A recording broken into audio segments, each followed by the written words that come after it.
Hello दोस्तों, कैसे हैं आप लोग। दोस्तों, जैसा कि आप लोग जानते हैं कि हम लोगों ने अपना एक वीकेंड बैच चालू करा है 12th क्लास बिजनेस स्टडी के लिए, जिसमें हम अपनी वीकेंड बेसिस पे क्लासेस लेते हैं सैटरडे संडे, और वीकडेज पे जितना हमने वीकेंड पे कवर करा है उसको हम लोग अपना एक रिकॉर्डेड सेशन, एक रिवीजन सेशन के साथ यहाँ पे हम कवर करते हैं। आज उसी रिवीजन सेशन को मैं आपके सामने लेकर आ रहा हूँ, जिसमें मैं टॉपिक आपके सामने जो डिस्कस करूंगा वो है management, nature and significance of management. तो विदाउट वेस्टिंग एनी टाइम आइए इसको शुरू करते हैं। क्या होता है मैनेजमेंट? मैनेजमेंट का सिंपल सा मतलब है दूसरों से काम करवाना, यानी कि getting things done by other. कैसे काम करवाना? दो तरीके से काम करवाना, एक इफेक्टिवली, एक एफिशिएंटली। क्यों करवाना? ताकि आपकी ऑर्गेनाइजेशन के जो गोल्स हैं वो अचीव हो सके। सो मैनेजमेंट क्या है? दूसरों से काम करवाना। क्यों करवाना? ताकि आपके गोल्स अचीव हो जाएं, और साथ ही साथ में कैसे करवाना? इफेक्टिवली करवाना, एफिशिएंटली करवाना। यहां पे दोस्तों आपकी मैनेजमेंट की डेफिनेशन के अंदर मैंने यहां पे दो बातों के ऊपर काफी इंफोसिस करा। वो आपकी दो बातें थी, इफेक्टिवनेस एंड एफिशिएंसी। आइए समझते हैं इफेक्टिवनेस और एफिशिएंसी क्या होता है।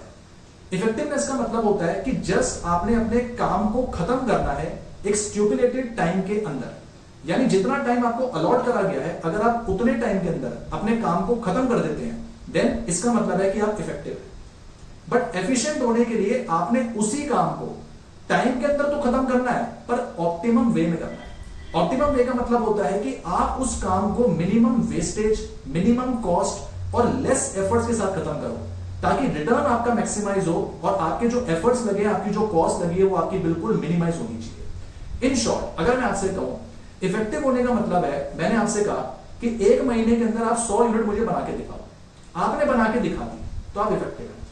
पर मैंने आपसे कहा कि एक महीने के अंदर 100 यूनिट बना के दिखाओ, आपने मुझे बना के दिखाया, साथ ही साथ में उसमें जो खर्चा लगना चाहिए था आपने वो खर्चा भी कम लगाया। इस केस में आप क्या बन जाएंगे? एफिशिएंट। अगर आप बहुत ध्यान से सोचें तो आपको ये बात समझ में आने लग जाएगी कि to be an efficient person you must be an effective person. Efficient person होने के लिए आपका इफेक्टिव होना जरूरी है, but the contrary and converse is not true.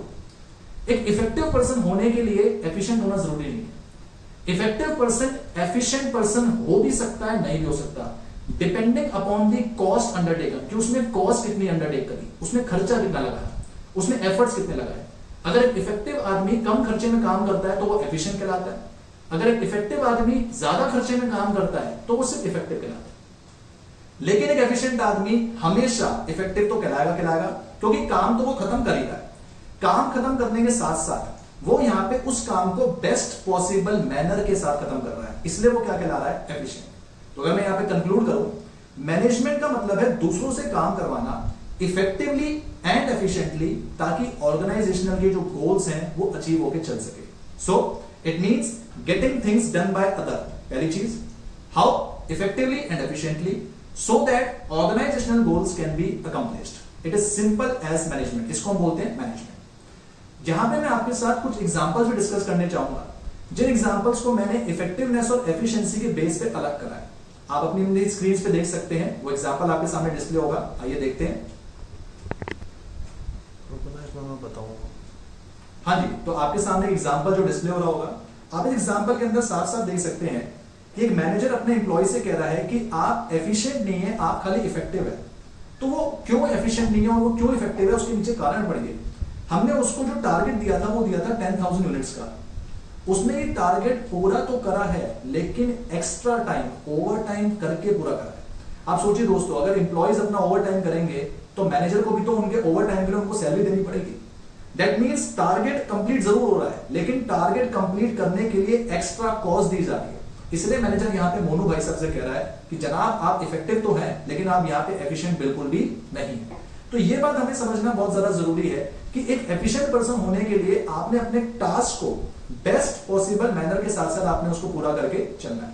अब मैं आपकी स्क्रीन के ऊपर एक चीज आपको और डिस्प्ले करवाऊंगा, जिससे आपको इफेक्टिवनेस और एफिशिएंसी के बीच में जो डिफरेंसेस हैं वो आपको क्लियर आउट होंगे। आइए देखिए उसको भी। अब आपके सामने जो है मैं इफेक्टिवनेस और एफिशिएंसी के जो डिफरेंसेस हैं वो दिखाऊंगा, जैसा कि आप अपनी स्क्रीन पे देख सकते हैं। एफिशिएंसी का जो मतलब है वो सिर्फ और सिर्फ उसका मीनिंग है मिनिमम कॉस्ट, कि कम से कम कॉस्ट लगनी चाहिए। जबकि इफेक्टिवनेस का मतलब है अकम्प्लिशमेंट ऑफ टास्क। अगर मैं आपसे कहूं कि इफेक्टिवनेस का मतलब क्या है, सिर्फ खाना खत्म करना है, खाना पूर्ति वाला हिसाब है। अगर आपने अपना टास्क खत्म कर दिया तो आप इफेक्टिव है। लेकिन एफिशिएंट होने के लिए आपने उसी चीज को क्या करना पड़ेगा, मिनिमम कॉस्ट के साथ खत्म करना है। सेकंड डिफरेंस में देखिए पर्पस क्या है। एफिशिएंसी का पर्पस होता है कि मिनिमम वेस्टेज होनी चाहिए, कम से कम नुकसान होना चाहिए, जबकि आपके पास इफेक्टिवनेस का पर्पस क्या है कि आपने अपने टारगेट्स को अचीव करना है। इसके अलावा आपका जो फोकस है वो एफिशिएंसी पे किसके ऊपर है, मीन्स के ऊपर, कि काम को कैसे किया जाए। यहां मैं इस चीज के ऊपर फोकस करता हूं कि मैं अपने टास्क को किस मोड से, किस टेक्निक से पूरा करूं जिससे कि मेरा टास्क ऑप्टिमम वे में पूरा हो जाए, राइट। लेकिन इफेक्टिवनेस का जो मीन्स होता है वो सिर्फ क्या होता है, उसमें आप इस चीज के ऊपर ध्यान दे रहे होते हो कि आपका टास्क आप अपनी एंड रिजल्ट तक कैसे पहुंचो, आप अपने एंड रिजल्ट को किस तरीके से अकम्प्लिश करो। अगर मैं आपके यहां पे सामने एक कंक्लूजन लेने की कोशिश करूंगा, ध्यान दीजिएगा, अगर मैं आपसे कहूं कि आपने कम रिसोर्सेज लगा के ज्यादा बेनिफिट्स कमाए तो आप एफिशिएंट हैं, या फिर मैं ये कहूं कि आपने कम रिसोर्सेज लगा के भी उतने ही बेनिफिट्स कमाए जितने आप पहले कमा रहे थे, तो भी आप क्या कहलाएंगे, एफिशिएंट। ध्यान दीजिएगा, आपके पास 100 रुपए, आप वो 100 रुपए कहीं पे इन्वेस्ट करते हैं, मैं कहता हूं 100 रुपए आपने कहीं पे लगाए और आपने उस 100 रुपए से 120 रुपए कमाए। अब अगर मैं आपसे कहूं कि आपके वो 100 रुपए किसी वजह से, लॉकडाउन का पीरियड चल रहा है, मान लीजिए कि वो 100 रुपए आपके 80 रुपए होते और आप वो 80 रुपए लगाकर भी 120 रुपए कमा रहे हैं, तो इस एग्जांपल में आप अपने आप को क्या कहेंगे, एफिशिएंट, क्योंकि कॉस्टेज जो है वो आपकी मिनिमम हो रही है, वेस्टेज आपकी जो क्या हो रही है, मिनिमम हो रही है। या फिर अगर मैं आपसे ये कहूं कि आपके रिसोर्सेज बिल्कुल कम हो गए और आपने एडवांटेज भी मैक्सिमाइज कर दिए, उस केस में भी आप एफिशिएंट होंगे। मान लीजिए 80 रुपए लगा के अगर आपने 125 रुपए कमा लिए होते तो भी आप क्या कहलाते, एफिशिएंट। इसी एग्जांपल को, इसी टॉपिक को मैंने आपकी स्क्रीन के ऊपर डिस्प्ले करवाया, आप उसको वहां पे देख सकते हैं कि अगर फ्यूअर रिसोर्सेज हैं तो सेम बेनिफिट्स होने चाहिए, और अगर लेस रिसोर्सेज हैं तो ज्यादा बेनिफिट्स होने चाहिए। इसको भी आप यहां पे देख के चल सकते हैं।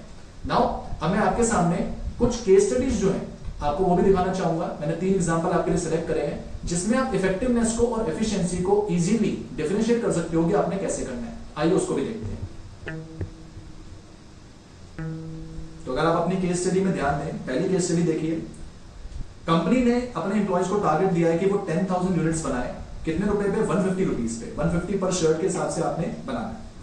लेकिन यहां पे जब कंपनी के एम्प्लॉयज ने बनाया तो उसको 160 के हिसाब से बनाया, टारगेट अचीव हो गया है पर कॉस्ट ज्यादा है। इसका मतलब कि यहाँ पे जो एम्प्लॉयज है, यहाँ पे जो मैनेजमेंट है वो इफेक्टिव तो है लेकिन वो एफिशिएंट नहीं है, बिकॉज खर्चा ज्यादा लग रहा है। सिमिलरली अगर मैं दूसरे एग्जांपल में आपको बोलूं, सेम एग्जांपल है, यहाँ पे बस उन्होंने अपनी जो टी शर्ट है, शर्ट्स बनाई है वो 170 के हिसाब से बना दी। अब टारगेट 150 का था, आपने 170 के हिसाब से बना दिया, तो अल्टीमेटली आप यहां पर भी एफिशिएंट नहीं कहलाएंगे, सिर्फ क्या कहलाएंगे, इफेक्टिव। मान लीजिए अगर एग्जांपल आपके पास थर्ड आ जाता, टारगेट था कि आपने 10,000 यूनिट बनानी है 100 रुपीज के हिसाब से, पर अब की बार आपने जो बनाया वो 90 रुपीज के हिसाब से बनाया।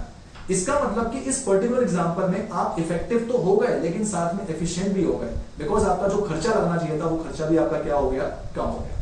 तो ये था दोस्तों हमारे पास टॉपिक कि आपको पता होना चाहिए कि इफेक्टिवनेस और एफिशिएंसी के अंदर डिफरेंशिएट कैसे करना है। इसके बाद हमारा जो नेक्स्ट टॉपिक है, जब हम नेक्स्ट टॉपिक के अंदर पढ़ेंगे, वो है हमारा features of management. Features of management मतलब है कि मैनेजमेंट की विशेषताएं क्या है, मैनेजमेंट का एट्रीब्यूट्स क्या है, उसके कैरेक्टरिस्टिक्स क्या है। तो उसको समझने के लिए मैंने एक बहुत ही सिंपल सा निमोनिक कोड डिजाइन किया है जो कि कुछ इस तरह का है, the management is powerful concept for growth and goals. ये निमोनिक कोड आपकी स्क्रीन पे भी हाईलाइट हो रहा होगा। अगर आप इस निमोनिक कोड को ध्यान से देखें, यहां पे डी का मतलब है डायनामिक, जिसका मतलब ये होता है कि मैनेजमेंट एक डायनामिक फंक्शन है। दैट मींस कि मैनेजमेंट हमेशा इस तरह से काम करता है जिस तरह से चेंजिंग एनवायरनमेंट की नीड्स को पूरा कर सके। आप आज का एग्जांपल ले लीजिए, अभी कुछ टाइम से लॉकडाउन चल रहा है, तो लॉकडाउन ने काफी सारे लोगों को मजबूर कर दिया है कि वो अपने बिजनेस को एक नॉर्मल फिजिकल मोड से ऑनलाइन मोड पे लेके जाए। अब आप सोचिए अगर ऐसा नहीं होता तो हम कभी ऐसा करने का शायद सोचते भी नहीं। इसका मतलब मैनेजमेंट जो है अपने आप में एक ऐसा फंक्शन है जिसमें हम एनवायरनमेंट में होने वाले चेंजेस के मुताबिक अपने बिजनेस को अडेप्ट करते हैं, सो दैट कि हम अपने बिजनेस के गोल्स को एफिशिएंटली तरीके से पूरा करके चल सके। सो डायनामिक मतलब to adapt ourselves according to the changing needs of the environment, changing needs of the business environment, right. So D for था डायनामिक। अब है हमारे पास आई। आई का मतलब है इंटेंजिबल फोर्स। इसका मतलब है कि मैनेजमेंट एक ऐसा फंक्शन है जो कि कहीं पे आपको दिखाई नहीं देगा, पर इसके जो रिजल्ट्स होते हैं वो आपको बहुत क्लियरली विजिबल होते हैं। अगर मैं आपसे कहूं कि एक एम्प्लॉय है जिसके अंदर एम्प्लॉइज, एक कंपनी है जिसके अंदर जो एम्प्लॉइज है बहुत ज्यादा हैप्पी है, बहुत ज्यादा सेटिस्फाइड है, और उस कंपनी के गोल्स अच्छी तरह अचीव होते हैं, उसका प्रॉफिट अच्छी तरह से इंक्रीज हो रहा है, कंपनी अच्छी खासी एक्सपेंड कर रही है, तो आप बड़े आसानी तरीके से कह सकते हैं कि उस कंपनी की मैनेजमेंट बहुत एफिशिएंटली तरीके से काम कर रही है। यानी जहां जहां पे रिजल्ट्स अच्छी तरह से अचीव हो रहे हैं, ह्यूमन रिसोर्स हैप्पीली और सेटिस्फाइड है, तो आप वहां पे बहुत इजीली कह सकते हो कि आपके जो गोल्स हैं वो अच्छी तरह अचीव हो रहे हैं और मैनेजमेंट वहां पे अप्लाई हो रही है। You cannot see management with your naked eyes, but the results of it can be seen with your naked eyes. आप उनके रिजल्ट्स को देख के चल सकते हो। So, D से डायनामिक हो गया, I से आपके पास इंटेंजिबल हो गया। अगला था पावरफुल, जिसका मैंने आपको बताया। P का मतलब है परवेसिव। परवेसिव वर्ड का मतलब होता है सब जगह होना, एवरीवेयर होना। तो मैनेजमेंट एक ऐसा फंक्शन है जो सब जगह पे अप्लाई होता है। अगर मैं आपसे कहूं ये स्कूल में भी लगता है, कॉलेज में भी लगता है, क्लब्स में, रेस्टोरेंट में, सोसाइटीज में, एवरीवेयर, एवरी लेवल पे अप्लाई होता है। जो मैनेजर यहां हिंदुस्तान के अपने बिजनेस को मैनेज करने के लिए करते हैं, वही सेम मैनेजर्स अपने पास वो क्या करते हैं जो यूएस में होते हैं, जो पेरिस में होते हैं, अलग अलग जगह पे हैं, वो भी वही सेम काम कर रहे होते हैं, लेकिन अपनी यूनिक मैनर में कर रहे होते हैं। द थिंग इज, एक इंसान अपने बिजनेस को मैनेज करने के लिए जो चीज करता है, वही दूसरे इंसान भी वैसा ही करते हैं, लेकिन अपने वे में करते हैं। तो हो सब जगह पे रहा है, बस पर्सनलाइज एप्लीकेशन में होता है। इस पर्सनलाइज एप्लीकेशन को भी हम आगे जाके पढ़ेंगे कि इसका मतलब क्या है। बट फिलहाल में आपने ये समझना है कि हर इंस्टीट्यूशन में, हर लेवल्स पे मैनेजमेंट का यूज होता है, right? So D for dynamic, I for intangible, P for pervasive. अब सी से हमारे पास आता है, जिसमें कंसेप्ट मैंने आपको बताया था। सी का मतलब है कॉन्टिन्यूअस। मैनेजमेंट एक ऐसी प्रोसेस है जिसको आपने अप्लाई करना बंद करा तो आपके रिजल्ट आना बंद हो जाए। रीजन, क्योंकि ये एक ऐसी प्रोसेस है, अगर आपने इसको कॉन्टिन्यूअस बेसिस पे नहीं चलाया तो आपके जो रिजल्ट्स हैं एक टाइम तक आएंगे, देन वो दोबारा से बंद हो जाएंगे। मैनेजमेंट की प्रोसेस में क्या क्या चीजें आती हैं? 5 चीजें आती हैं: planning, organising, staffing, directing, controlling, जिसे आप आगे फंक्शंस ऑफ मैनेजमेंट के नाम से भी पढ़ेंगे। तो मैं आपसे ये कह रहा हूं कि अगर आपने किसी टाइम पे प्लानिंग को स्टॉप करा, ऑर्गेनाइज यानी काम को ऑर्गेनाइज करना बंद करा, काम कैसे करेगा, कौन करेगा, ये करना बंद करा। स्टाफिंग, स्टाफिंग मतलब कि कौन सा आदमी करेगा, हम लोगों को कैसे रिक्रूट करें। डायरेक्टिंग, कैसे उनको मोटिवेट करें। और कंट्रोलिंग, अपनी गलतियों को कंट्रोल कैसे करें। अगर हमने इसमें से एक भी एक्टिविटी बंद कर दी तो हमारे जो मैनेजमेंट से हमें रिजल्ट्स मिलते हैं वो आना बंद हो जाएंगे। Therefore, it is a continuous process and it gives result unless and until it is followed. जब तक ये फॉलो होगा, सिर्फ और सिर्फ तब तक ही आपको रिजल्ट मिलेगा। तो मैं कह सकता हूं कि मैनेजमेंट एक क्या है? कॉन्टिन्यूअस प्रोसेस है, right? So D for dynamic, I for intangible, P for pervasive and C for अपने पास आ गया continuous. For growth and goals मैंने आपसे कहा था, जिसका मतलब है, अब मैं ग्रोथ वाले फंडे की आपकी बात बता रहा हूं। जी का मतलब यहां पे मैं बताऊंगा ग्रुप एक्टिविटी। ग्रुप एक्टिविटी का मतलब है, जैसे कि स्टार्टिंग मैंने आपसे कहा, मैनेजमेंट का मतलब है लोगों से काम करवाना। अब काम करवाने के लिए एक आदमी काम करवाने वाला होना चाहिए और एक आदमी काम करने वाला होना चाहिए। यानी मैं यहां इस टॉपिक में जब भी कभी बात करूंगा तो मैं किसी सिंगुलर पर्सन की बात नहीं कर रहा, मैं हमेशा प्लूरल पर्संस की बात कर रहा हूं। दैट मींस कि मैनेजमेंट एक ग्रुप एक्टिविटी है। यहां पे ग्रुप को समान तरीके से काम सौंपा जाता है। या आप ये कह सकते हैं कि जो मैनेजमेंट में अलग अलग इंप्लॉइज अपने लिए काम कर रहे हैं, हम उनके काम को, हम उनके गोल्स को कंपनी के गोल्स की फॉर्म में ट्रांसलेट करते हैं एंड देन उनसे कंपनी के गोल पूरे करवाते हैं। कोई भी आम आदमी, कोई भी एक इंडिविजुअल अपने गोल को तब तक अचीव नहीं कर सकता जब तक कि कंपनी के गोल्स अचीव नहीं हो जाते। Hence it is a group activity where all the individuals work according to a group, जिनका सेम ऑब्जेक्टिव है। And when the same objective, वो जो सेम ऑब्जेक्टिव आपके पास अगर वो अचीव हो जाता है तो आपके जो पर्सनल ऑब्जेक्टिव्स हैं वो ऑटोमेटिकली क्या हो जाते हैं? अचीव हो जाते हैं, right? So D for dynamic, I for intangible, P for pervasive, C for continuous और G से हमने पढ़ा ग्रुप एक्टिविटी। लास्ट बचा G, जिसका मतलब है गोल ओरिएंटेड प्रोसेस। दुनिया की कोई भी प्रोसेस गोल ओरिएंटेड प्रोसेस होती है अगर उसको फॉलो करने से गोल अचीव हो जाए। मैं आपसे कहता हूं मैनेजमेंट एक गोल ओरिएंटेड प्रोसेस है। उसका रीजन क्या है? क्योंकि अगर आपने इसको करेक्टली फॉलो करा तो आपके गोल्स अकम्प्लिश हो जाएंगे। जैसा कि मैंने डेफिनेशन में बताया था, getting things done by other with an aim of accomplishment of organizational goals, कि आपने organizational goals को पूरा करना है, and वो भी कैसे? How? Effectively and efficiently। तो ये एक ऐसी प्रोसेस है जिससे हमने अपने organizational goals को पूरा करना होता है, hence it is known as goal oriented process। तो ये features of management आप यहाँ से easily याद रख सकते हैं। निमोनिक कोड खाली इसलिए डिजाइन किए जाते हैं कि आप पॉइंट्स को याद रखें, तो आपने अपने वो पॉइंट्स याद रखने हैं एंड उनके बेस पे आपके जो क्वेश्चन है वो बन जाए। बढ़ते हैं नेक्स्ट टॉपिक की तरफ, आइए उसको भी देखते हैं। तो दोस्तों अपना जो नेक्स्ट टॉपिक है वो आपके पास है ऑब्जेक्टिव्स ऑफ मैनेजमेंट। मैनेजमेंट के ऑब्जेक्टिव्स क्या क्या होते हैं? तो ऑब्जेक्टिव्स को हम बेसिकली यहाँ पे 3 कैटेगरी के अंदर डिवाइड करते हैं, जिसमें पहली कैटेगरी में आपको पढ़ाने जा रहा हूँ ऑर्गेनाइजेशनल ऑब्जेक्टिव्स, जिसका मतलब है कि कंपनी के खुद के क्या ऑब्जेक्टिव्स हैं। तो कंपनी के खुद के ऑब्जेक्टिव्स को मेनली 3 एरिया में डिवाइड किया जाता है, एक ग्रोथ में, एक प्रॉफिट में, एक सर्वाइवल में, जिसको आप इजीली कह सकते हैं जीपीएस। पर अगर मैं आपको इसको डिफाइन करने लगूं तो मैं कभी भी ग्रोथ को पहले डिफाइन नहीं करूंगा, क्योंकि हर ऑर्गेनाइजेशन जो पहले काम करती है वो सर्वाइवल के लिए करती है। सर्वाइवल का मतलब है कि ऑर्गेनाइजेशन इतना कमाए कि उसकी कॉस्ट जरूर कवर हो जाए। अगर वो कॉस्ट को कवर कर पा रही है तो वो अपने इन्वायरमेंट में अपनी जो आपकी कॉम्पिटिटिवनेस है उसमें वो इजीली सर्वाइव कर पाएगी। और अगर सर्वाइवल अचीव हो जाता है तो फिर ऑर्गेनाइजेशन नेक्स्ट कोशिश करती है कि वो प्रॉफिट कमाए। प्रॉफिट कमाने का मतलब क्या है कि आप इतना कमाए कि आपकी कॉस्ट तो कवर हो गई, साथ साथ आपने जो रिस्क लगाया था बिजनेस में आपका वो भी कवर हो जाए। That means if you are only covering your cost तो आप सर्वाइव कर रहे हो, and if you are earning enough कि आपकी कॉस्ट भी कवर हो जाती है प्लस आपका बिजनेस रिस्क भी कवर हो जाता है तो आपको फिर प्रॉफिट होगा। तो कोई भी ऑर्गेनाइजेशन पहले सर्वाइवल के लिए काम करती है, फिर प्रॉफिट के लिए, और अगर प्रॉफिट भी होना चालू हो जाए तो फिर ऑर्गेनाइजेशन काम करेगी ग्रोथ के लिए। ग्रोथ कैसे करेगी? अपनी एक्टिविटीज को एक्सपेंड करिए, अपने बिजनेस को एक्सपेंड करिए, उसकी ब्रांचेस खोलिए, उसमें नंबर ऑफ एम्प्लॉइज बढ़ने चाहिए, उसमें काम बढ़ना चाहिए, प्रोडक्शन एक्टिविटी बढ़नी चाहिए, सेल्स टर्नओवर बढ़नी चाहिए। इस चीज को हम बोलते हैं कि बिजनेस हमारा एक्सपेंड करना। तो जब भी अभी हम ऑर्गेनाइजेशन ऑब्जेक्टिव्स को डिस्कस करेंगे तो ऑर्गेनाइजेशन ऑब्जेक्टिव्स में आपकी 3 चीजें आती हैं, ग्रोथ, प्रॉफिट, सर्वाइवल। बट जब भी आप अभी इसको पेपर में लिखेंगे, एक्सप्लेन करेंगे, तो आप हमेशा पहले सर्वाइवल लिखेंगे, फिर प्रॉफिट लिखेंगे, एंड देन आप अपना ग्रोथ लिखेंगे, राइट। सेकेंड ऑब्जेक्टिव हमारा होता है सोशल ऑब्जेक्टिव्स। आपका जो बिजनेस है वो आपकी सोसाइटी में रन कर रहा है, इसका मतलब सोसाइटी ने आपको अलाउ करा है बिजनेस रन करने के लिए, तो आपका भी कुछ फर्ज बनता है कि आप सोसाइटी के लिए काम करें। कैसे काम करें? आप सोसाइटी के लिए एक अच्छी क्वालिटी के मटेरियल बनाएं जिनको आप रीजनेबल प्राइसेस पे बेचेंगे। तो सबसे पहली चीज, बेस्ट क्वालिटी मटेरियल बनाओ, रीजनेबल प्राइसेस पे बेचो। दूसरा, एम्प्लॉयमेंट अपॉर्चुनिटी जनरेट करने के ऊपर काम करो, सोसाइटी में रोजगार फैलाना है, सोसाइटी में एम्प्लॉयमेंट्स को लेकर आना है। तीसरा, मिनिमम वेस्टेज, पोल्यूशन मत करो।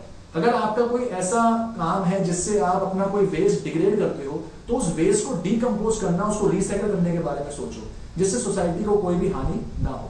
अगर मैं आपको इसका प्रैक्टिकल एग्जांपल बताऊं, लॉकडाउन का समय है, आपने सुना होगा कि टाटा ने इन्वेस्ट करा है 1500 करोड़ रुपए फॉर लॉकडाउन एमिनिटीज, कि लॉकडाउन से लड़ने के लिए वो ऐसे डोनेट कर रहे हैं। तो इतने बड़े बड़े फर्म्स इतना पैसा यहाँ पे क्यों लगा रहे हैं? Because they want to fulfil their social objectives. ये उनके सोसाइटी के प्रति धर्म है, ये उनके सोसाइटी के प्रति कुछ उनका कर्तव्य बनता है। इसलिए अगर वो इसको फॉलो नहीं करेंगे तो उनके सोशल ऑब्जेक्टिव ऐसे के ऐसे रह जाएंगे। और जब एक इंसान करता है तो फिर जो बाकी कॉम्पिटिटर्स होते हैं वो भी ऑटोमेटिकली इसमें काम करना स्टार्ट कर देते हैं। And similarly, last but not the least, हमारे आखिरी ऑब्जेक्टिव्स हैं पर्सनल ऑब्जेक्टिव्स। पर्सनल ऑब्जेक्टिव्स का मतलब होता है हमारे एम्प्लॉइज के ऑब्जेक्टिव्स, और इन एम्प्लॉइज के ऑब्जेक्टिव्स को भी मैं 3 कैटेगरी में बांटता हूं, जिसमें पहला है फाइनेंशियल नीड्स। कोई भी एम्प्लॉय कंपनी में काम कर रहा होता है तो सबसे पहले वो काम अपनी फाइनेंशियल नीड्स के लिए कर रहा होता है, जिसका मतलब है कि वो सैलरी या वेज के लिए काम कर रहा है। दूसरा, सोशल नीड्स। सोशल नीड्स का मतलब होता है कि वो एम्प्लॉय जब काम कर रहा है तो वो आपसे एक्सपेक्ट करता है कि उसको जो वर्क प्लेस क्लाइमेट मिलेगा वो ठीक होना चाहिए, एटलीस्ट वहां पे किसी प्रकार की कोई हैरेसमेंट या फिर कोई विदाउट प्रेशर वाला काम होना चाहिए, कोई किसी तरह का प्रेशर नहीं होना चाहिए। सोशल बिलोंगिंगनेस के अंदर हमारी जो मेन चीज आती है वो आती है रिकॉग्निशन, कि एम्प्लॉय के वहां पे जो काम करने वाली जो वो है तरीका है, उसके फ्रेंड्स बनने चाहिए, उसको एक प्रॉपर रिकॉग्निशन मिलना चाहिए। तो वो फाइनेंशियल नीड्स के बाद इन नीड्स को फुलफिल करने का सोचता है। एंड थर्ड हमारे पास होती है हायर लेवल नीड्स, जिसमें आप अपनी खुद की पर्सनैलिटी डेवलपमेंट के बारे में काम करते हो, ताकि आप अपनी जिस पोजीशन पे अभी हो आप उससे एक बेटर पोजीशन की तरफ मूव करके चल सको। सो 3 तरह के ऑब्जेक्टिव्स हैं, एक ऑर्गेनाइजेशनल जिसमें कंपनी ऑर्गेनाइजेशन के ऑब्जेक्टिव्स को मेन में ध्यान रखती है, दूसरा सोशल, सोसाइटी के प्रति जो ऑब्जेक्टिव्स होते हैं, और तीसरा पर्सनल। यहाँ पे अगर मैं आपकी रैंक की बात करूं कि रैंक सबसे ज्यादा यहाँ पे किसकी है, तो रैंक यहाँ पे सबसे पहले ऑर्गेनाइजेशन की, सेकंड रैंक सोशल की, और थर्ड है पर्सनल की। कोई भी कंपनी पर्सनल ऑब्जेक्टिव्स को पूरा करने के लिए काम नहीं करती, वो ऑर्गेनाइजेशन ऑब्जेक्टिव्स को पूरा करवाती है, एंड उसके चलते हुए पर्सनल ऑब्जेक्टिव्स ऑटोमेटिकली पूरे होते हैं। अगर आपका कोई एम्प्लॉय आपके पास आता है और आपसे कहता है कि भाई मेरी सैलरी बढ़ाओ, तो आप कभी उसको ये नहीं बोलोगे कि हमने आपकी सैलरी बढ़ा दी, आप उसको ये बोलोगे कि आप कंपनी का फायदा करवाओ तो आपका फायदा अपने आप होता है। यही तो तरीका होता है कि जब भी कभी हमें सेल्स बूस्ट करनी होती है तो हम अपने सेल्स एजेंट को इंसेंटिव्स देने की बात करते हैं, ताकि इंसेंटिव देने से वो बंदा काम करेगा कंपनी के प्रति अपनी बेस्ट एफिशिएंसी के साथ, एंड ऑटोमेटिकली उसकी जो सैलरी है वो भी क्या हो जाएगी, इंक्रीज हो जाएगी। ठीक है, so this part is all about objectives of management. बढ़ते हैं अपने नेक्स्ट टॉपिक की तरफ, जो कि आपका है नेचर ऑफ मैनेजमेंट। सो दोस्तों, नेचर ऑफ मैनेजमेंट के अंदर हमारा सबसे पहले हम पढ़ने जा रहे हैं मैनेजमेंट एज एन आर्ट। इसका मतलब है कि मैनेजमेंट क्या आर्ट है या नहीं है। उसको समझने के लिए पहले आपने ये समझना पड़ेगा कि आर्ट क्या होता है। आर्ट एक कला होती है और कला के कुछ अपने फीचर्स होते हैं, जिसमें सबसे पहली चीज होती है कि यहाँ पे एक well defined body of knowledge होता है। इसका मतलब है कि थ्योरेटिकल नॉलेज जरूर होनी चाहिए। आप कोई भी कला उठा लो, फिर चाहे आप पेंटिंग उठा लो, स्कल्पचर उठा लो, कुछ भी उठा लो, सबके ऊपर कुछ ना कुछ थ्योरेटिकल नॉलेज हमेशा अवेलेबल होती है। अगर उसके ऊपर थ्योरेटिकल नॉलेज अवेलेबल नहीं है तो वो एक इनकम्प्लीट आर्ट कहलाएगा। तो पहले थ्योरेटिकल नॉलेज होना जरूरी है। दूसरी चीज, यहाँ पे जितने भी इनका जो ये काम है, ये काम इनका प्रैक्टिस और क्रिएटिविटी पे डिपेंडेंट है। कोई भी बंदा आर्ट में माहिर एक दिन में नहीं हो जाता, वो कॉन्टिन्यूस बेसिस पे उसकी प्रैक्टिस करता है एंड क्रिएटिविटी करते करते उसके अंदर एक्सपर्ट बनता है। और तीसरी सबसे मेन चीज, आर्ट का एक अपना फीचर है जिसका नाम है पर्सनलाइज एप्लीकेशन। दैट मीन्स कि कोई भी बंदा अगर आर्ट के अंदर इन्वॉल्व होता है तो वो अपने काम को अपनी यूनिक मैनर के अंदर करता है। अब अगर मैं आपसे ये कहूं कि मैनेजमेंट भी आर्ट है तो कैसे? जिस तरह से आर्ट के अंदर थ्योरेटिकल नॉलेज है, उसी तरह से मैनेजमेंट में भी थ्योरेटिकल नॉलेज है। बिकॉज यहाँ पे भी थ्योरी बुक्स अवेलेबल है, यहाँ भी थ्योरी बुक्स अवेलेबल है। तो पहला फीचर बिल्कुल आपका सेम है। दूसरा, यहाँ पे पर्सनलाइज एप्लीकेशन होती है तो मैनेजमेंट में भी पर्सनलाइज एप्लीकेशन होती है। रीजन, मैनेजर अपने प्रिंसिपल्स को अपनी यूनिक मैनर में लगाता है। मैंने आपको पहले ही बताया था, जो काम इंडिया के मैनेजर कर रहे हैं वही काम यूएस के मैनेजर भी कर रहे हैं। फर्क सिर्फ इतना है कि वो अपनी खुद की मैनर में कर रहे हैं। तो पर्सनलाइज एप्लीकेशन भी यहाँ पे आपका जरूर लगेगा। तीसरी चीज, क्रिएटिविटी प्रैक्टिस यहाँ है, यहाँ पर भी क्रिएटिविटी प्रैक्टिस है। आप मैनेजमेंट के अंदर एक्सपर्ट सिर्फ तब बन सकते हैं जब आप कॉन्टिन्यूस प्रैक्टिस करें, जब आप कॉन्टिन्यूस क्रिएटिविटी के अंदर इन्वॉल्व हो। अनलेस अदरवाइज आप कभी एक्सपर्ट उसमें नहीं बन पाएंगे। So management is a full fledged art as it satisfies all the features of art. जितने भी फीचर्स आर्ट के हैं वो सारे के सारे मैनेजमेंट के अंदर लगते हैं। राइट, बढ़ते हैं अपने नेक्स्ट की तरफ। दूसरा है हमारे पास मैनेजमेंट एज साइंस। अब मैनेजमेंट एज साइंस को समझने के लिए पहले साइंस को समझना पड़ेगा।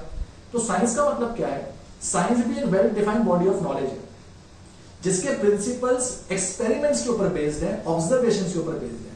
तो थ्योरेटिकल नॉलेज यहां पर भी अवेलेबल है, पर इसके प्रिंसिपल एक्सपेरिमेंट्स और ऑब्जर्वेशंस पे बेस्ड होते हैं। और तीसरी सबसे मेन चीज, साइंस के प्रिंसिपल्स की यूनिवर्सल वैलिडिटी होती है। दैट मींस कि ये सब जगह पे अवेलेबल है, सब जगह पे एप्लीकेबल है, कोई इनको डिनाई नहीं कर सकता। ये यूनिवर्सली आपके पास जो तक चल के चलते हैं। फॉर एग्जाम्पल, अगर मैं आपसे कहूं साइंस का एक प्रिंसिपल है, every action has an equal amount of reaction, तो ये सब जगह पे एप्लीकेबल है। ये एक तरह का यूनिवर्सल ट्रूथ है, इसको कोई डिनाई नहीं कर सकता। अब क्या मैनेजमेंट भी साइंस है या नहीं, तो समझते हैं। जैसे साइंस के अंदर सिस्टमेटाइज बॉडी ऑफ नॉलेज है, एक well defined body of knowledge है, वैसे मैनेजमेंट के अंदर भी बॉडी ऑफ नॉलेज है। जैसे साइंस के प्रिंसिपल्स को स्कूल में पढ़ाया जाता है, उसी तरह से मैनेजमेंट के प्रिंसिपल्स को भी स्कूल में पढ़ाया जाता है, उनके ऊपर भी बुक्स अवेलेबल है। तो एक सिस्टमेटाइज बॉडी ऑफ नॉलेज यहाँ पे पॉइंट एप्लीकेबल होता है। दूसरी चीज, साइंस के जो प्रिंसिपल्स हैं वो प्रिंसिपल एक्सपेरिमेंटेशन और ऑब्जर्वेशन पे बेस्ड है। उसी प्रकार मैनेजमेंट के प्रिंसिपल भी एक्सपेरिमेंट्स और ऑब्जर्वेशन पे बेस्ड है। फॉर एग्जांपल, मैनेजमेंट के प्रिंसिपल्स ओवरनाइट ही डेवलप करे गए। मैनेजमेंट के प्रिंसिपल्स को अलग अलग डाइवर्सिफाइड सिचुएशंस के अंदर अप्लाई करा गया और अप्लाई करने के बाद देखा गया कि उनके रिजल्ट्स क्या आ रहे हैं। फॉर एग्जांपल, अगर मैं आपसे कहूं मुझे अपने एम्प्लॉय को मोटिवेट करना है, तो मोटिवेट करने के अलग अलग तरीके हैं। एक होती है पॉजिटिव मोटिवेशन, कि मैं आपसे कहूंगा कि भाई अगर आप मेरा ये काम कर दोगे तो मैं आपकी सैलरी बढ़ा दूंगा, मैं आपको इंसेंटिव्स दूंगा। तो पॉजिटिव मोटिवेशन पे कई लोग मोटिवेट हो जाते हैं, पर कई जगह ऐसा भी पाया गया कि कुछ लोग पॉजिटिव तरीके से मोटिवेट नहीं हो पाते, तो उनके लिए नेगेटिव मोटिवेशन टेक्निक बनाई गई, जो कि क्या होता है कि भाई अगर आपने हमारा काम नहीं करा तो आपको जॉब छोड़नी पड़ेगी। दोनों केसेस में मैं एम्प्लॉय को मोटिवेट कर रहा हूं, बट जो मेरा काम करने का तरीका है वो मेरे एक्सपेरिमेंट्स पे बेस्ड है। अगर मैं कभी ये काम करता ही नहीं तो मुझे दूसरी डाइवर्सिफाइड टेक्निक्स के बारे में पता ही नहीं चलता। इसका मतलब साइंस के जो प्रिंसिपल्स हैं वो एक्सपेरिमेंट ऑब्जर्वेशन पे बेस्ड है, तो मैनेजमेंट के प्रिंसिपल भी एक्सपेरिमेंट ऑब्जर्वेशन पे बेस्ड है। नाउ साइंस के प्रिंसिपल की यूनिवर्सल वैलिडिटी होती है, लेकिन मैनेजमेंट के प्रिंसिपल्स यूनिवर्सली अप्लाइड नहीं होते। ये कई जगह पे अप्लाइड होते हैं, कई जगह पे नहीं होते, कई लोग इनको नहीं मानते। ध्यान दीजिएगा, मैनेजमेंट के प्रिंसिपल्स जो है पर्सनलाइज एप्लीकेशन के वे में बनाए गए हैं, अपने काम को अपने तरीके की तरह से करके बनाए गए हैं, तो ये यूनिवर्सल अप्लाई नहीं हो सकते। तो अगर मैं आपको कहूं मैनेजमेंट साइंस तो है, बट ये एक फुल फ्लेज साइंस नहीं है। इसके प्रिंसिपल एग्जैक्ट साइंस की तरह काम नहीं करते, जैसे कि फिजिक्स में या केमिस्ट्री में काम करते हैं। अगर आपके पेपर में सवाल आता है कि मैनेजमेंट फिजिक्स है या केमिस्ट्री है, तो आपने वहां पे आंसर मैनेजमेंट या साइंस वाला ही लिख के चलना पड़ेगा, right. And last but not the least, management profession कैसे है, अब हमें यह समझना है, यानी कि मैनेजमेंट एज एन प्रोफेशन।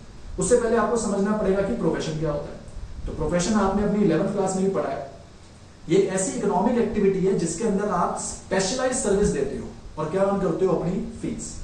तो प्रोफेशन के भी कुछ अपने अपने फीचर्स हैं। जैसे प्रोफेशन के अंदर भी एक well defined body of knowledge होता है। जिस तरह से अगर आपको मैं बताऊं प्रोफेशन के एग्जांपल, डॉक्टर्स हो गए, सीएस हो गए, लॉयर्स हो गए, तो यार सबके अपने अपने इंस्टीट्यूट्स हैं, सबकी जो बॉडी ऑफ नॉलेज है किसी ना किसी इंस्टीट्यूट में पढ़ाई जाती है। उसी प्रकार मैनेजमेंट के भी अपने जो प्रिंसिपल्स हैं वो भी आपके किसी न किसी इंस्टीट्यूट में पढ़ाए जाते हैं। एग्जांपल आपको पता ही होगा, आप वो भी जानते हैं, इंडियन इंस्टीट्यूट ऑफ मैनेजमेंट या अलग अलग एमबीए इंस्टीट्यूट्स, वहां पे क्या पढ़ाया जा रहा है, मैनेजमेंट की जो थ्योरेटिकल नॉलेज है वही पढ़ाई जा रही है। तो अगर मैं आपसे कहूं प्रोफेशन के अंदर well defined body of knowledge है, तो मैनेजमेंट के अंदर भी well defined body of knowledge है। दूसरा पॉइंट, प्रोफेशन का एक प्रोफेशनल एसोसिएशन होता है। कोई भी इंसान जब प्रोफेशन के अंदर इन्वॉल्व होता है, जैसे कि डॉक्टर हो गए, सीएस हो गए, लॉयर्स हो गए, लॉयर का तो आपने सुना ही होगा कि इनका अपना एक बार काउंसिल होता है, उसी तरह से सीएस का आईसीएआई एक मेंबरशिप नंबर देते हैं, उसी तरह से डॉक्टर्स का भी होता है। कुल मिला के जितने भी प्रोफेशंस हैं उनकी एक प्रोफेशनल एसोसिएशन है। मैं आज ही पढ़ रहा था कि डॉक्टर्स ने कई जगह पे अपनी जो है एक हड़ताल कर दी कि उनको 3 महीने से सैलरी नहीं मिल रही है लॉकडाउन के पीरियड में। तो यहां किसी पर्टिकुलर डॉक्टर ने लेटर लिख के नहीं दिया है, यहां डॉक्टर की एसोसिएशन ने लेटर लिख के दिया है। लेबर यूनियन जो आपने नाम सुने होंगे, लेबर्स भी अपनी एसोसिएशन बना देते हैं। तो ये तो प्रोफेशनल लोग हैं, इनकी एसोसिएशन पहले से बनी होती है। क्या ऐसा मैनेजमेंट में भी होता है? जी हाँ, ऐसा मैनेजमेंट में भी होता है। क्यों होता है? आप खुद सोचिए, इंडियन इंस्टीट्यूट ऑफ मैनेजमेंट से अगर आप एमबीए की डिग्री ले लेते हैं तो वहां पे आप उनकी एसोसिएशन के मेंबर बन जाते हैं। बट द थिंग इज, ये एसोसिएशन हर जगह पे एप्लीकेबल नहीं है, जैसे कि एक नॉर्मल प्रोफेशन की एसोसिएशन होती है। अब आप सीए इंस्टीट्यूट में कहीं से भी पढ़ लें ऑल ओवर इंडिया, जैसे ही आपको सीए की डिग्री मिलेगी आप सीए के मेंबर बन जाएंगे, आईसीए के मेंबर बन जाएंगे। लेकिन जब आप आईआईएम से अपनी एमबीए करके आते हैं और वहां पे आप सिर्फ उस एसोसिएशन के मेंबर बनते हैं, तो जो बंदा कहीं और से एमबीए कर रहा है वो वहां का तो मेंबर नहीं बन पाएगा। देन इट मींस कि ये पॉइंट यहाँ पे एप्लीकेबल तो होता है, पर ये पॉइंट पूरी तरह से एप्लीकेबल नहीं होता। तीसरा पॉइंट, प्रोफेशन में रिस्ट्रिक्टेड एंट्री होती है, जिसका मतलब है कि कोई भी प्रोफेशनल डिग्री लेने के लिए आपने एक एग्जाम क्लियर करना होता है। डॉक्टर के लिए डॉक्टर का एग्जाम क्लियर करना पड़ेगा, लॉयर के लिए लॉयर का, सीए के लिए सीए डिग्री को आपने जो है वो पूरा करके चलना पड़ेगा। क्या ऐसा मैनेजमेंट में भी है? मैनेजमेंट में भी ऐसा है, पर यह पॉइंट भी सब जगह पे नहीं लगता। बिकॉज कई जगह पे ऐसा होता है कि प्रोफेशनल डिग्री ना होने के बावजूद भी कंपनी एम्प्लॉयज को मैनेजर की तरह हायर कर लेती है। अब मैं आपसे कहता हूं कि आपके पास सीए की डिग्री नहीं है, क्या आप किसी कंपनी में सीए की तरह काम कर सकते हो? भाई नहीं कर पाओगे। डॉक्टर की डिग्री नहीं है, आपके पास डॉक्टर का प्रैक्टिसिंग सर्टिफिकेट नहीं है, तो आप किसी भी तरह से क्या किसी कंपनी में या कहीं पे डॉक्टर की तरह काम कर सकते हो? नहीं। लेकिन मैनेजमेंट में क्या होता है, रिस्ट्रिक्टेड एंट्री तो है, यहां भी आपको पेपर देना पड़ता है अपनी डिग्री को लेने के लिए, एमबीए की डिग्री को लेने के लिए। पर द पॉइंट इज कि यहां पे अगर आप किसी कंपनी के अंदर इन्वॉल्व होते हैं तो कई जगह पे ऐसा होता है कि मैनेजमेंट की डिग्री ना होने के बावजूद भी आपसे मैनेजर वाला काम करवाया जाता है। तो रिस्ट्रिक्टेड एंट्री वाला पॉइंट तो एप्लीकेबल है, बट अगेन वो पॉइंट आपका पूरी तरह से एप्लीकेबल नहीं है, because it amounts to some amount of difference. कुछ ना कुछ डिफरेंस यहां पे जरूर है। अगली चीज, प्रोफेशन के अंदर एक एथिकल कोड ऑफ कंडक्ट होता है।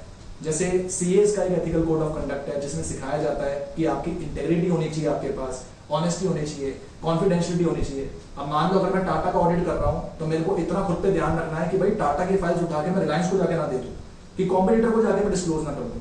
तो अपना कुछ एथिकल कोड ऑफ कंडक्ट है। उसी तरीके से जो आपके डॉक्टर्स होते हैं उनका भी एक एथिकल कोड ऑफ कंडक्ट होता है, जिसमें वो एक ओथ लेते हैं कि भाई कभी भी उनके पास कोई पेशेंट आएगा तो वो पहले फॉर्म्स को या फिर एक कागज कार्रवाई को बाद में देखेंगे, पहले उस पेशेंट को ट्रीट करने के बारे में सोचेंगे, और उनके लिए जो भी पेशेंट है सारे के सारे समान है। तो एक एथिकल कोड ऑफ कंडक्ट है।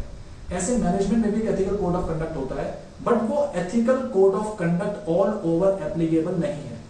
अगेन यहाँ पे वही पॉइंट आ गया कि यहाँ पर्सनलाइज एप्लीकेशन चलती है, हर बंदा अपने खुद के यूनिक वे में काम करता है, इसलिए वो एक proper ethical code of conduct सब जगह पे एप्लीकेबल नहीं होता है। लास्ट पॉइंट, प्रोफेशन के अंदर एक सर्विस मोटिव होता है। सर्विस मोटिव मतलब कि हमें क्या सर्विस देनी है हमें पता है, और उस सर्विस के लिए हम फीस चार्ज करते हैं। डॉक्टर को पता है कि उन्हें हेल्थ केयर सर्विस देनी है, वो फीस चार्ज करते हैं। सीएस को पता है कि उन्हें ऑडिट सर्विस देनी है या कोई भी एक्सपायरी सर्विस देनी है, वो अपनी फीस चार्ज करते हैं। लॉयर अपनी कंसल्टेंसी सर्विस देता है, अपनी फीस चार्ज करता है। मैनेजमेंट के अंदर भी हम अपनी सर्विस देते हैं, लेकिन जो आपकी मैनेजमेंट की सर्विस होती है वो सेम एग्जैक्ट सर्विस जैसे प्रोफेशन में होती है ऐसे नहीं होती, क्योंकि वो एक स्पेशलाइज्ड सर्विस नहीं है। मैनेजमेंट का काम एक एमबीए की डिग्री लिया हुआ इंसान भी कर रहा है, और कुछ कंपनीज के अंदर एक आम आदमी भी मैनेजमेंट का काम कर रहा है, अगर उसके पास एक्सपीरियंस है तो।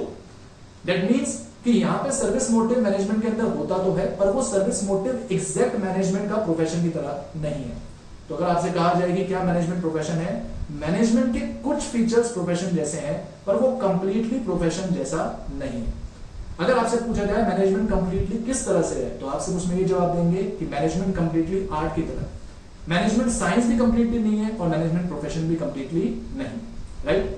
सो this far is all about our जो लास्ट वीकेंड हमारे पास क्लास हुई थी, हमने उसका जो यहाँ पे रिवीजन बैकअप है एक उसको बनाने की कोशिश करी है।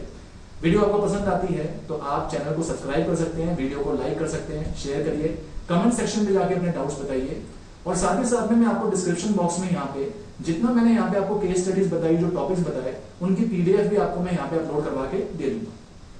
अगर आप इस बैच के लिए रजिस्टर करना चाहते हैं तो डिस्क्रिप्शन बॉक्स के अंदर आपको मेरा इंस्टाग्राम अकाउंट का एक लिंक मिलेगा जिसमें जाके आप मुझे डीएम कर सकते हैं। क्या? 3 चीजें। आपने 3 चीजें मुझे डीएम करनी है, अपना नेम, अपना स्कूल नेम और साथ ही साथ में आपका जो स्टेट है, ध्यान रखिएगा स्टेट। दोस्तों ये जो बैच है ये सेंट्रलाइज बैच है बिजनेस स्टडी का, जिसमें ऑल ओवर इंडिया से स्टूडेंट्स हमारे पास पढ़ रहे हैं। तो आपने सिर्फ 3 चीजें मुझे डीएम करनी है, नेम, स्कूल नेम एंड साथ साथ अपनी स्टेट। आपको जो भी लिंक है, जो भी रजिस्टर होने के लिए आपको डॉक्यूमेंट्स भरने हैं वो आपको वहां पे दे दिए जाएंगे, उससे आप हमारे इसका जो पार्ट बन के चल सकते हैं। Again thank you so much, I hope आपको वीडियो पसंद आई होगी। मिलती जल्दी अपनी नेक्स्ट वीडियो के अंदर। Till then take care, bye bye.